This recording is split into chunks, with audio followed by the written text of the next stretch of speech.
Okay, Chelsea, you want to take it? You want to do intros real quick? Hi, everybody. My name is Chelsea Priest. I'm a project coordinator with Green Thumb. I've about a decade of experience in botanic natural history, arboriculture, and horticulture, with experience in urban ecology landscapes such as the Arnold Arboretum, Riverside Park, and the High Line. I'm really excited to talk about weed trees and trees today. Thank you, Chelsea. And my name is Eric Toman. I'm a community engagement coordinator for Green Thumb, and my gardens are in central Brooklyn, from Crown Heights and Brownsville down to Coney Island. I've been a pruner and a gardener for well over 30 years. I started a community garden about 30 years ago, and at a time when I was a serious tree lover and overplanted in trees. We'll get into that a little bit later. But I'm so glad that we are out here to have a workshop here in, is this a weed or a tree? I'll turn my mic off and hand this over to Chelsea. Thank you. I'm going to do a brief intro as well. Hi, I'm Hannah Borgo. I'm a community engagement coordinator with Green Thumb as well. I work with to support the gardens in North Brooklyn and along the South Brooklyn waterfront. I've supported our pruning certification program this fall and got to meet over 150 citywide pruners. So I'm going to be here to support and moderate any questions you have during the presentation. We're going to try to hold questions till the end, but feel free to put them in the chat and raise hands if you need, and I will reach out to you and see what your question is for the end. And then before we get started, we typically ask participants if you want to put in the chat your name and if you're from a community garden, if so, what garden that is. And then we'll go ahead and get started with our presentation. So thanks, everyone.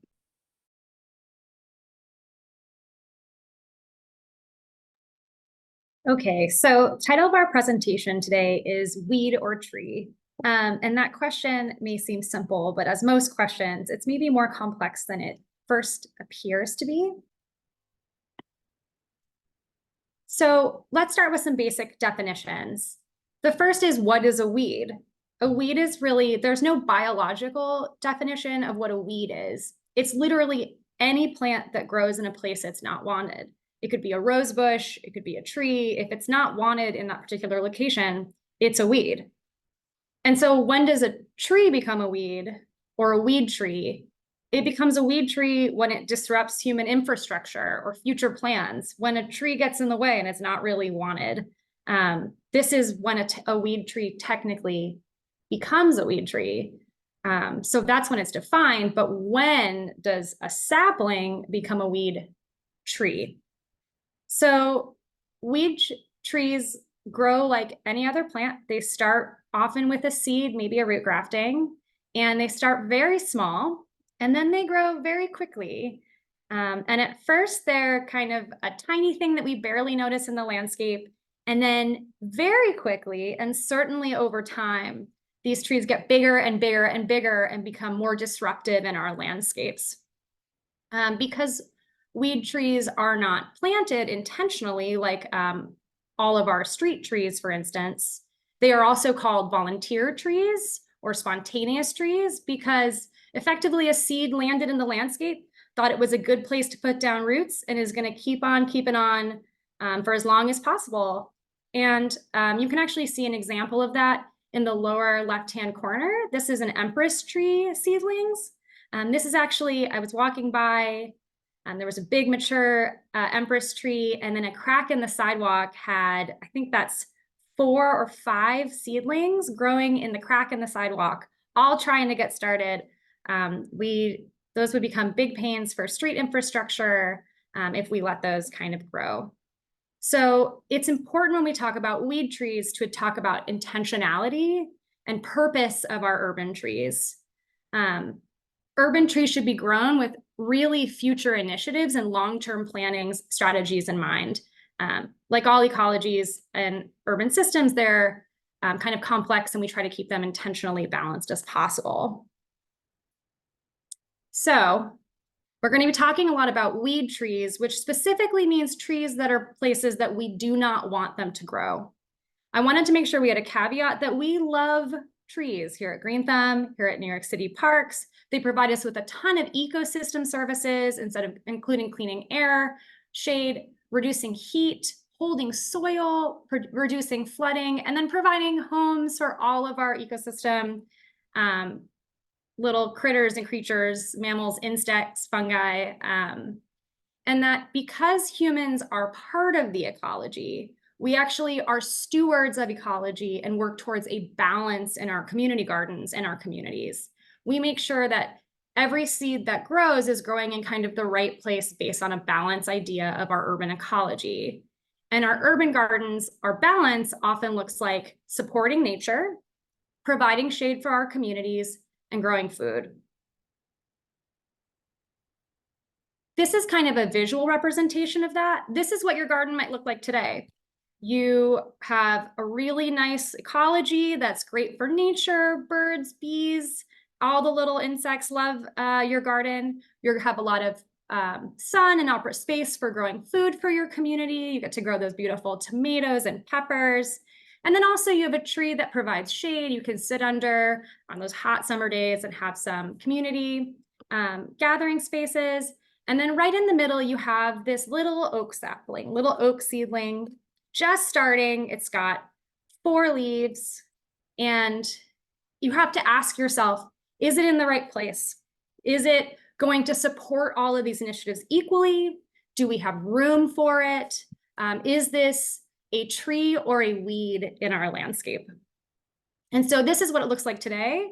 But if you are not intentional, this might be what your landscape looks like tomorrow. So we want to be really careful to make sure that we are not letting trees grow in ways that shade out our food growing capabilities, or kind of just like get in the way, provide places that are not really, again, a balanced part of our urban ecosystem in our community gardens.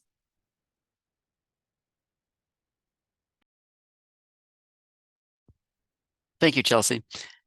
And I want to talk now a little bit about property damage that comes from weed trees, things that we look at and let these trees grow. We haven't properly removed them or cut them back, and there's a huge amount of property damage that can hinder the fences, the property lines. There are trees that will come on in and break off and damage structures. And on the right-hand side, you see an ailanthus tree that had died. And this is a crew spending where the landlord spent over $4,000 for this crew to come on in and take this tree on out. So they can indeed be not only very damaging, but very costly as well.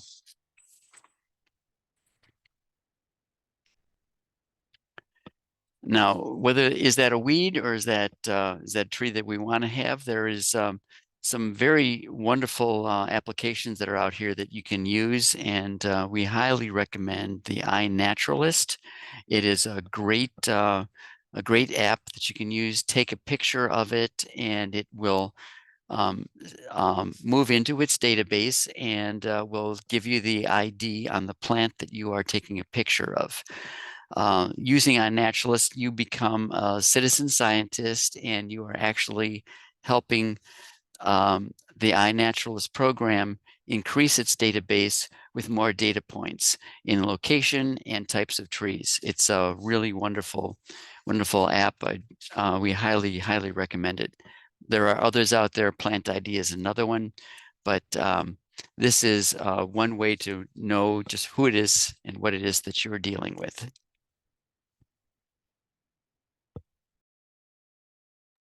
So when we talk about weed trees, again, a weed could be any species of plant. It's just a plant that's growing in a place that you don't want it to grow. However, some trees do for instance, put out more seedlings, those seedlings are more successful and they are more likely to be found in your garden spaces and more likely to cause problems down the road when they are either difficult to remove or illegal to remove.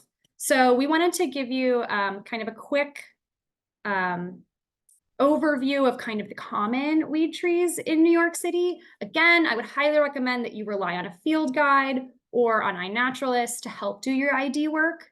But these are some examples. I would recommend that you start to recognize these shapes because the shapes are important both in your garden and maybe later in this presentation.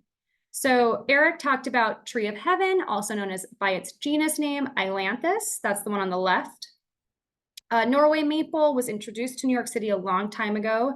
It is a maple that is not endemic to New York City and is very successful and very, very common to be found, kind of growing very quickly all over community gardens. Black locust, actually native to the United States, but very common in gardens, grows very, very quickly, has big thorns. Look for its kind of pinnate oval leaves. Mulberry, very vigorous, very, very difficult to remove. Actually has 3 different leaf shapes, so a little bit tricky to identify. Has delicious berries. Those delicious berries means that lots of birds spread those trees and those seeds far and wide, which is one of the reasons that mulberry is very common in New York City. And then finally, we have the empress tree. The empress tree had these beautiful, large dinner plate type leaves. You can see this kind of kid wrapping himself in the leaves and kind of enjoying their little velvety. They're quite cute. But that's a big leaf. It's a big tree. That thing can take up a significant amount of space in a community garden if you're not careful. And as we know, all space is very precious in our community gardens. We want to use it with intentionality.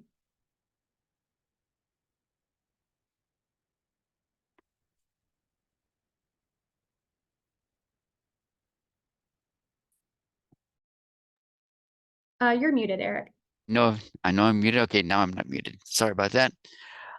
Yes, New York City has parks rules about how we interact with trees, and they do have some rather strict rules as to how we can maintain our planting and what we can and the removal of them. One of them is that there is a rule that the diameter at chest height is 6 inches in diameter, at which point you cannot remove that tree by a gardener. There's a joke amongst the forestry and people that are gardeners actually in parks is that every tree is sacred after six inches. So it becomes rather important for gardeners to take that action, identify that tree, take the action, and remove that tree before it hits 6 inches in diameter at chest height. After that, you can still remove that tree, but there's some other things you're going to have to do. You're going to need written permission from Green Thumb to remove it, and it will have to be something that is either dangerous to pedestrians or structures, and so it makes it very difficult to remove a tree from that's over 6 inches in diameter. Damaged, dead, and diseased, of course, is a way that you can remove it. However, you're going to need a lot more equipment to make that to make those pruning decisions. And if you want to prune the tree yourself, what you're going to have to do is take the Trees New York Citizen Pruner course, and you are free to you'll learn a lot more about pruning trees, decisions to make on pruning trees, and you actually are given equipment on this to go about your making your pruning decisions throughout your garden. Trees New York is very strict about the ways to prune. You have a pole pruner, but you must do all your pruning with 2 feet on the ground. In other words, we do not want gardeners climbing trees to remove them. A climber pruner is a very dangerous job, and it's highly specialized jobs that are sitting inside the forestry department or urban arborists. It doesn't look like when you look up at a tree and see like a tree limb that you want to remove, you don't realize just how heavy that is. It is hundreds and hundreds of pounds of wood that's, it could be 10, 20 feet over your head, and you are now attempting to cut it. So we need people that know what they're doing. This is, I'm going back to the Trees New York citizen pruner training, and the training that that arborists have learned. It's a dangerous, dangerous task. So we ask, take the course and keep 2 feet on the ground when you are indeed pruning. Yes, as also, so you will have to get, if there's things that you can't manage, you can actually bring a contractor on in or get forestry on in. The diagram at the left-hand side there is showing what your diameter at chest height is. So again, once you hit 6 inches, you can no longer take that tree on out. Okay. So we go to the next slide. Okay, so we talked a little bit about the boundaries of weed trees, right? They cannot be removed after they are 6 inches in diameter at chest height. And so it's important to catch them early when they're easy, just a small problem. You could just pop them out of the ground by the roots with one hand. So to kind of practice this, I wanted to give folks just a couple seconds to kind of try to practice this visually as you might in your community garden. So for instance, we talked about the common weed trees. I have both an illustration and a field picture here. What kind of tree do you see here? Feel free to put it in the chat, take a guess in your mind. What do you think that is based on its shape?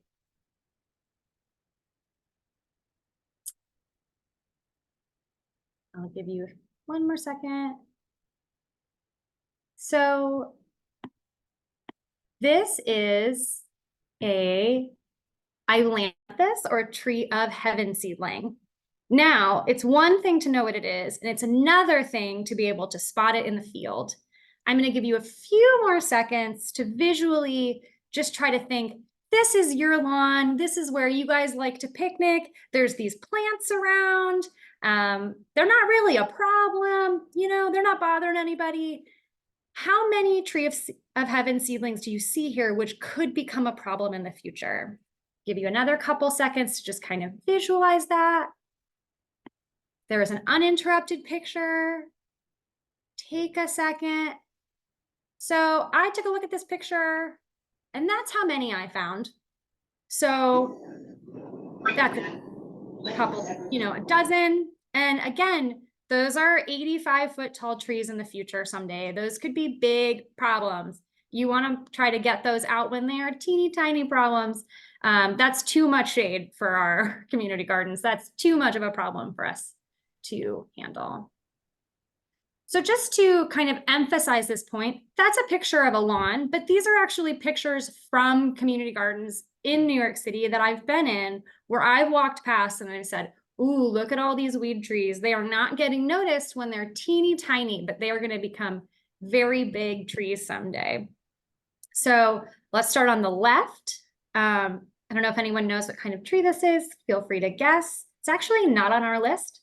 This is a kind of classic example of a native tree that grows really well. So take a look on the left. Let's see if we can figure out which one is a weed tree. It is that one. So that is actually a black cherry tree. And black cherries are actually very ecologically important. They are really good for our ecosystem, especially our birds. They are native to this area and they grow like crazy. They are spread like crazy. And that is right by a path. It's right next to someone's bed. It's hiding kind of amongst this aster. No one's noticing it, but that could become a really big problem down the road. This is in the middle picture, are actually several kinds of weed trees. They're growing in a pot where nothing else is growing. We think, oh, it's in a pot, it's contained. I don't know if anyone's ever seen a tree grow through a pot, eventually break a pot open. Just because it's in a container doesn't mean that it's not a future problem. All right, can anyone tell me, let's see if we can see where these weed trees are. Literally, it's all of them. Spoiler alert, it's actually 2 mulberries and a bunch of Norway maples. And on the right is kind of a forested landscape. Weed trees are gonna hide amongst trees that we love and like, kind of like middle-sized woody plants. This just looks kind of like a green sea, if you're kind of like, a little bit of it's all muddled together if you're not able to recognize kind of these shapes.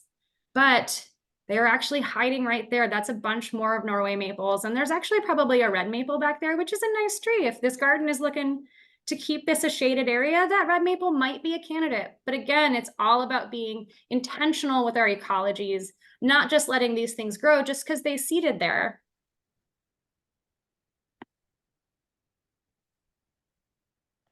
Thank you. And now there are tools that can really help you out in pulling out plants or seedlings that are a little bit too large for you to pull on out. I know the lanthus, in the first year, you can pull it out with one hand. In 2 years, if you let that seedling grow, it takes 2 hands. And then after 3 years, it's going to take 2 people with really strong backs or something like this. And we get no commission on this, but this is called a weed wrench, or that company's now out of business, but it's the uprooter. It's a wonderful tool that is able to get grasp around the actual sapling itself, and you use leverage of a 4-foot handle. It's a very heavy piece of equipment, and it pulls it right on out. We have a gardener on the next slide, please, that is showing you the weed wrench in action. This is Robert over at It's All About Brownsville, and he's making sure that this Alanthus is coming on out. As you can see, it's right up against the fence. That's a dead giveaway that is probably a weed tree up there, and you cannot pull that out by your hands and back alone. So there's Robert with a successful pulling out of the sapling with his uprooter right there. Okay, and next slide, please. So once you have these out, you want to dig them up completely by the root system, so that they do not come back. And right after a rainstorm is the easiest way to do it, because the ground is very soft. It's easy. It's much easier to remove them.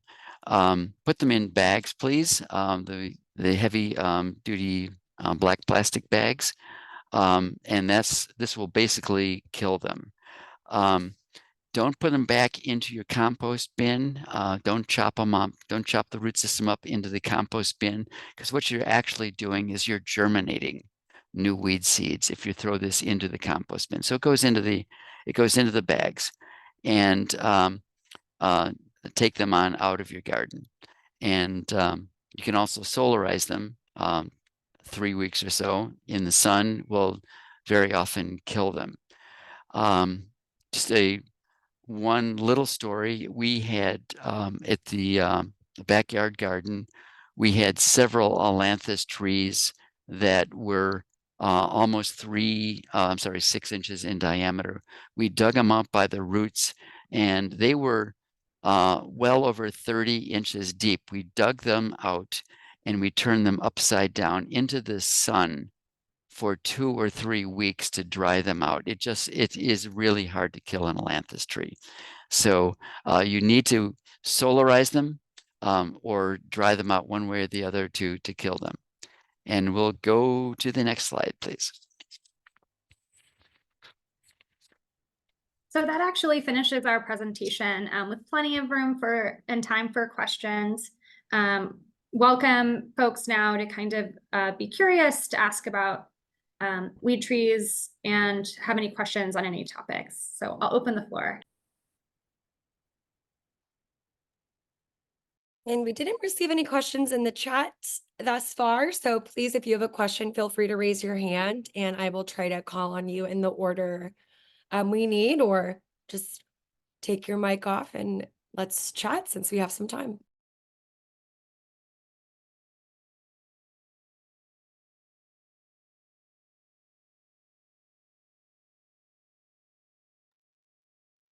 Okay, there's a question in the chat from Fennell, who notes that, yeah, why not put trees in the compost?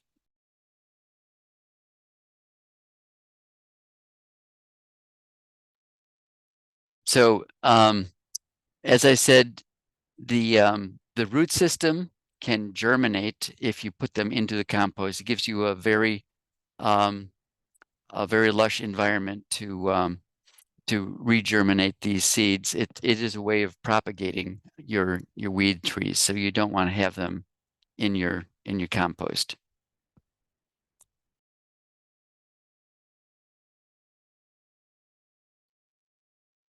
Yeah, the roots are effectively kind of trees are able to right themselves and reroot. And so those roots are considered living until they are not. Is there a way to stop I love this, like, I'm like, get in there, solve problems early and often. And is there a way to stop the seeds from germinating is actually the most early and often type of approach. We love that. I think, like we said, weed trees are part of our ecosystems. And so actually stopping them from germinating stops everything else also from germinating.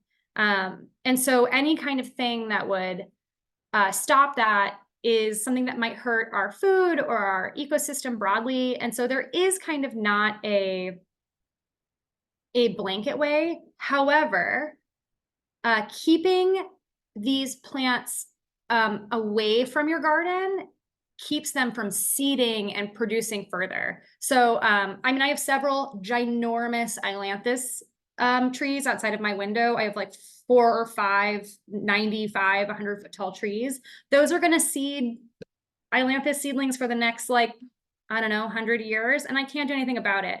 But if you kind of keep them out of your garden to begin with, that is the best way you can keep the seeds out of your garden. Identify them early and often, and be like, those are not for my ecology. That is not for my space. I would like a different kind of tree, oaks, red maples, things like that. Can you hear me? I can. You were talking about laying the trees out in the sun to kill them. Would that also kill the seeds? That was a very specific situation that I was talking about. These were 2 or 3 gardeners that actually dug up the entire root system and turned the root systems upside down and solarized them at that point. That's what we were using for ways of killing these things. They were just too big to haul on out to the tree, to the sidewalk for sanitation to pick up. So we simply killed them by turning them upside down and solarizing the roots. Then we cut them up and took them off to sanitation. Does that answer your question? Yes, sort of. Can you use the leaves of the tree in compost? Can you use any part of the tree in compost? Or is it just a lost cause? You can use the leaves because leaves are non-reproductive structures. They can't, so roots are called vegetative reproductive, which means that roots are able to shift their cells to change under circumstances. So chunks of root can be like, whoa, there's no more stem. I'm going to create a stem and like create a whole new tree from this little piece. right? Seeds are just like little packets of information that are like, oh yeah, I'm going to be a new tree if someone will let me. Okay. Leaves, non-reproductive, can totally go into compost. Good question. Okay, what about like if you cut the roots off of the tree and then put the rest of it in there? Is that like no? I'm trying to get some more compost going here and I love, get rid of the part that's bad. yeah, I That love that. As long as you do it before the spring or this, so it's like, it depends on when the tree is going to produce its seeds also, right? Most of them produce them in late summer, not all of them. So if you compost the crown of a tree with all of these seeds on it, that's a no-no. But if there's no seeds on it, you can take the roots off and compost the rest of it. Any kind of branch is not going to be reproductive. Any kind of leaf is not going to be reproductive. It's just like, got to keep your eyes peeled for seeds and roots. Those are the big things that'll kind of zombify it back into life. You'll be like, what? I thought we handled this. and every tree has its own sort of schedule to make seeds, right? So Exactly. if you look at a tree and you say, okay, that's a maple tree, you would have to research when it makes seeds, and then you'd have to plan accordingly. Exactly. That could be, that's actually a great way also to learn field ID is by leaf shape, bark color, seed shape. If it's a Samara, you know, if it's like, you know, certain seeds, they're actually very beautiful and I think kind of charming to as a way to identify trees. But like golden rain trees, they almost look like little like they look like beans and they're quite cute. They're like yellow. So once you see that, you're like, oh no, that has seeds. Black locust has huge bean pods. Ailanthus has almost like a papery rattle, Okay. really heavy, like almost like rattlesnake papery rattle. And so, yeah, identifying the seeds, learning when they come out, what they look like is a huge part to kind of creating some distance between you and the possibility of weed trees. And again, things like birds passing over or being in your garden are going to maybe introduce seeds. There's no way for them to like, for you to always be on top of it because we are like an ecology. We work in kind of like a larger scale of a system, but we can do our best to kind of like get ahead of No, it. I understand that. I'm just trying to make sure like whatever I do, my specific actions get the result that I want, which is that I can take some of that tree, make it into compost, but the part that's going to be problematic, I would get rid of that part. Totally. So I feel like because people will take that tree and they will put it out for sanitation to make compost on the day. And what you're basically saying that part of the tree with the roots is garbage, right? Would it be considered Yes. garbage? Mm-hmm. Okay, so that's why, because I also noticed that you put it in dark bags. And compost rules for the city say to put compostable materials in clear bags.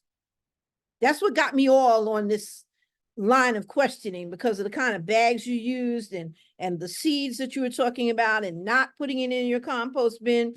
So it would be considered garbage. The rest of the tree could go in a smart bin or in your own compost bin in a community garden or your own personal backyard gardening thing that you do. Am I on the right track here? I'll chime in and say, yes, it's also something when we're pruning trees to be watchful of if there's any diseases or fungus on that tree. So sometimes in pruning workshops, I see people or some of the arborists I've worked with will prune and put things in a wheelbarrow to burn just because you don't want to risk spreading any fungus or disease between the plants. But especially with stone fruits, or if you're pruning fruit trees, different story. I don't recommend throwing your fruit tree wood into the compost because of all the fungus and diseases that do. This is getting complex here because I don't know how to identify a fungus on a tree. And we had a situation at my house where we had this huge tree that we eventually had to be one of those people that spent thousands of dollars to cut the tree down because when we had people come in to look at the tree, they said that the tree was diseased and they could treat the tree, but we kind of felt like taking the whole situation into account, it would be better to just remove the tree. Because you don't know, you could treat it, but you know, it costs money to treat it. And then if it doesn't get well, and then you got to prune it and blah, so we just cut it. So, but I looked at the tree and I didn't see anything on it. The only thing I noticed was it stopped blooming.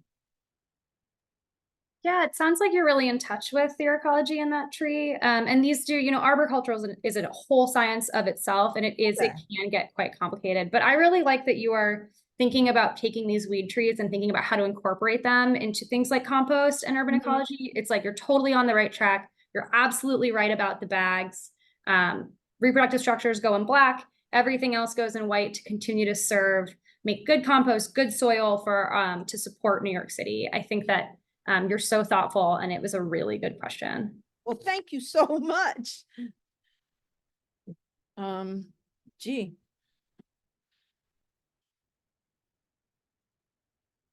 It's hard to be a city backyard gardener and try to maneuver, because there's so many things that you have to take into account.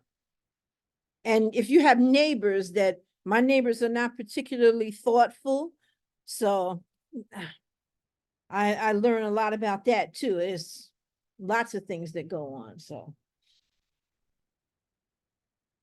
We do what we can, keep up the good fight.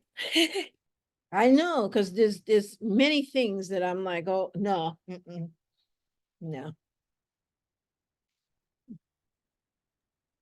Any other questions about weed trees? Where to find them? How to access resources? How to identify them?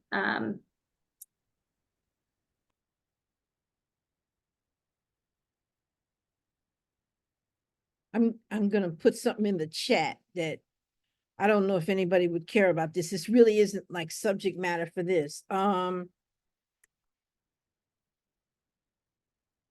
Yeah, speaking of the chat, Hannah and myself actually put a couple photos in the chat. If you haven't taken a look at that, I recommend that you do. These are both pictures from local community gardens of instances with weed trees that are over 6 inches that are now legally protected, despite the fact they're in pretty compromising conditions. The one that I posted is actually a mulberry tree. The mulberry tree grew between 2 fence lines in kind of zero, you know, like no space. And that was a perfect protected place for that tree to grow.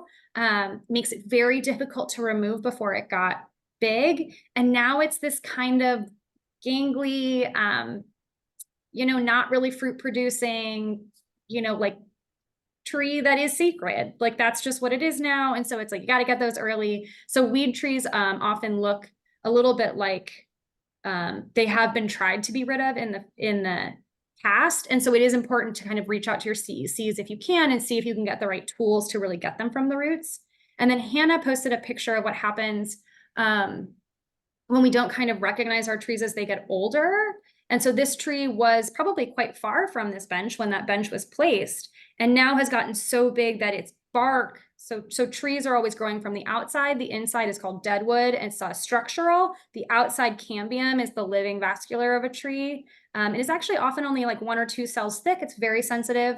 Be careful with trees and tree bark. Their trees are much more sensitive than they seem. But that tree has like, that cambium has started to eat into that bench and is clearly compromising the ability of that bench to be kind of like a comfortable sitting place for community. So when we talk about getting these things early, this is what we mean. It's like, you don't want kind of these eyesores or these kind of interrupting our infrastructure trees. Well, after that experience, I've been walking around the house and looking to see what looks like a tree and immediately attacking it. So no tree will live here again that is not wanted. That's great. And I did see your question in the chat. You can always reach out to your community engagement coordinator for kind of consults on horticulture or rat abatement. We are more than happy to help folks with that. How would we find our community engagement coordinator though? Right. So for Fennell, for those not a member of a current community garden, I put a link in the chat here to the Department of Health. They do a Rat Academy trainings. You can, on this website here, they have multiple virtual trainings. There's one coming up on the 14th, May 21st, June 18th. They have one in person in the Bronx on May 23rd. They do in-person Rat Academy and virtual Rat Academy. You can also sign up for a community training course to talk about how to help mitigate rats in your neighborhood. But currently, Green Thumb has a partnership with Department of Health to provide rat treatments to those properties which we manage. But those that are not under our property management jurisdiction, we don't have the capacity to support prevention measures at this time. But they have a lot of great educational resources, and I'm happy to provide any of the curriculum that we've saved from some of our Rat Academy trainings and share that link to the curriculum with you. Oh, okay. So will you give us your email address or something like that? Sure, I provided here in the chat the link to the DOH site that details all of the training information. And then I'll put in the chat here the link to the current rat curriculum that we have on file for public access that Okay. we previously shared with community gardeners. And I'll ask that Fabiola send it in the follow-up email to all the participants today. Well, that's great. Thank you. Of course. No, I'm just so very concerned about, how can I say? I know that there's a lot of hype around rats. They have diseases, but not nearly as of many as people think. At least that's been like my understanding, like, and they have a place in the ecosystem, but our environment does not encourage the natural way of controlling them because we don't have predator birds. And predator birds are what stops creatures like rats from multiplying so much because that's their food. So, and then we're poisoning the rats, so we're killing the predator birds. So it's, you know, there's many facets to this, why we're going through this, unfortunately. Yeah, that's really well said. And again, Fennell, you're thinking very ecologically and kind of a system-wide level with the weed trees and the rats, the predators, birds. It's the right way to start to think about being a part of New York's ecology is to think about it on this scale. And it is unbalanced and it can be kind of confusing and frustrating. But I like the pieces that you're putting together. I think it's extremely accurate. Well, I know because they're trying to burrow into my huge planters.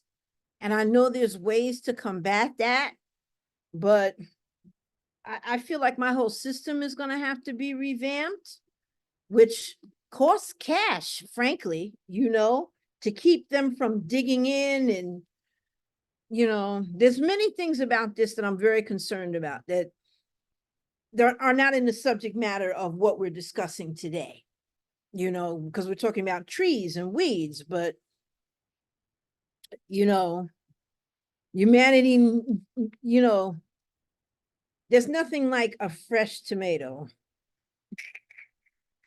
Yes, we certainly do a lot of work for our gardens. They're very hopeful enterprises and they're part of our, ecology is all about compromise and balance and Right. our best. And so it is always a little, the amount of things that I've had just be taken over by another ecological friend who is very inconsiderate in eating my tomatoes is just kind of part of the joy and frustrations of gardening in cities. Yes, yes.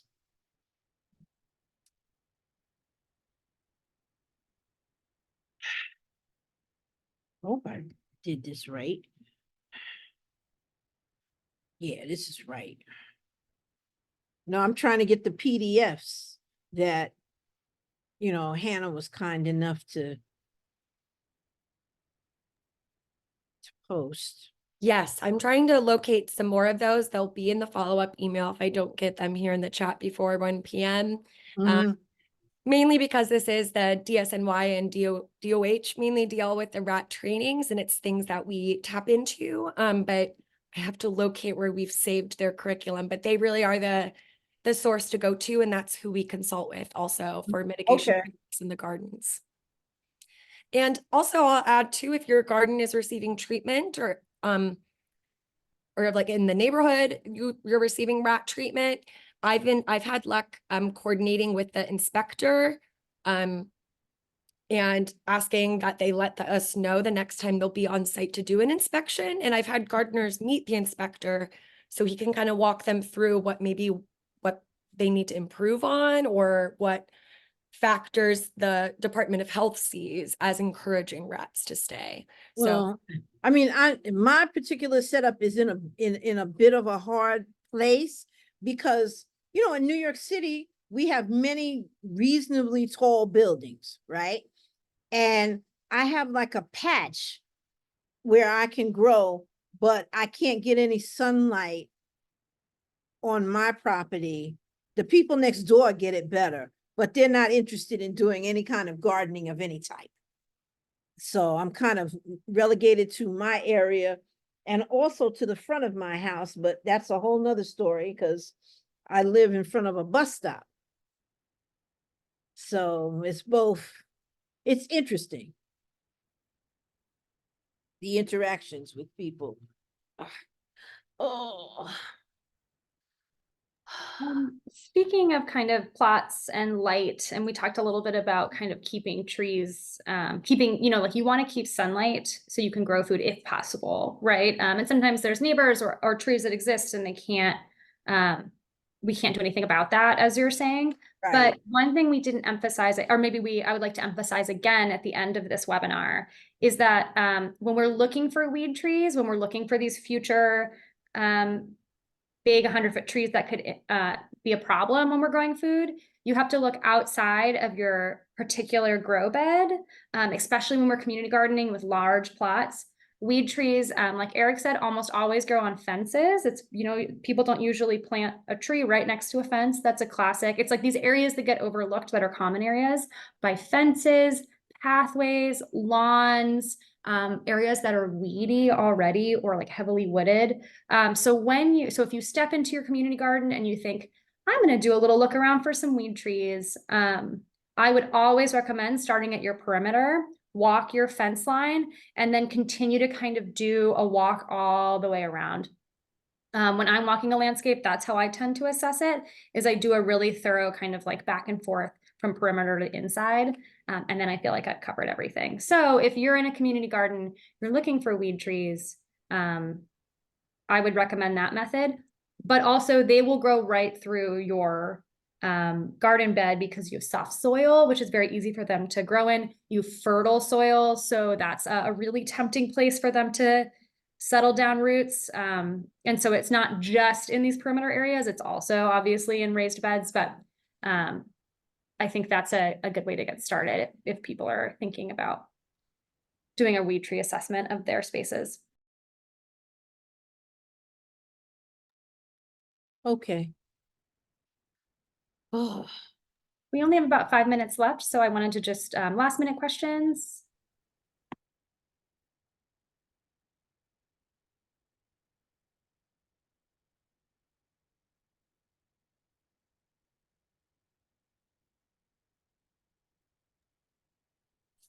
Okay. Does anyone else on the Green Thumb team have anything they'd like to add before we call it a successful wrap?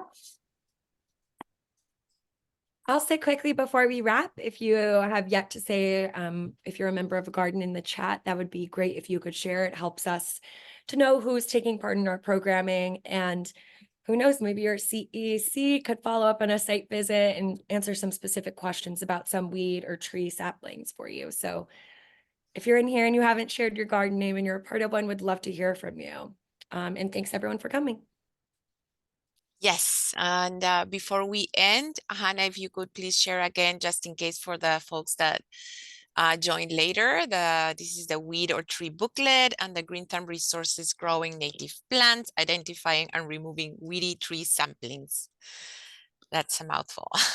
And I will sell them again for anyone who might prefer to receive them by email. We also want to inform you about our upcoming May workshops. Bring on the bulbs on Wednesday, May 15th, direct sow and transplant on Wednesday, May 22nd, and the benefits of hibiscus on Wednesday, May 29th. For more information, please check our website. And thank you very much, everyone, for joining today. Thank you for doing it. Thank you, Fanel, for all that you contributed to this workshop. We really appreciate it. And thanks everyone for coming. This is very beautiful here. Probably talk too much. No, you were great. Thank you. Wow. Thank you so much. Thank you so much for the information. Thank you. Bye, everyone. Everyone. Mhm.